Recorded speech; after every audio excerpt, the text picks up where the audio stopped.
Mga kapuso, 10 araw na lang po at Pasko na. Simula na ng simbang gabi bukas sa madaling araw. Pero kung hindi kayo o hindi kayang gumising na maaga, may anticipated mass naman. At mula sa Manila Cathedral, nakatutok live si Katrina Son. Katrina? Ivan, ramdam na ang Pasko dito sa Manila Cathedral. Marami na rin ang nag-aabang ng anticipated mass na gaganapin mamayang alas 8 ng gabi. Bukas kasi ay simula na ng simbang gabi. Wish ko maging bride din. Maging successful in the future. Wish ko is makaipang ibang bansa. Ilan lang ito sa mga hiling ng mga nakausap naming gustong makumpleto ang simbang gabi. Paniwala kasi na marami na kapag nakumpleto ang 9 na araw ng simbang gabi, matutupad ang kanilang hiling. Healthy family lang po sa bawat member ng family ko.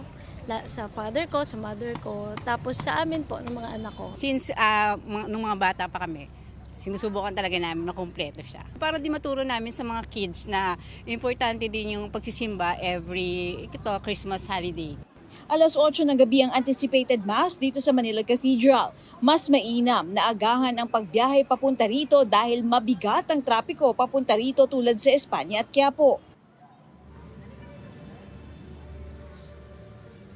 Ivan, may ilan na rin tayong namataan na nagsiset up ng kanilang ibinebenta na puto bumbong at bibingka at gagawin na raw nila yan hanggang sa Pasko. Ivan? Maraming salamat, Katrina Son.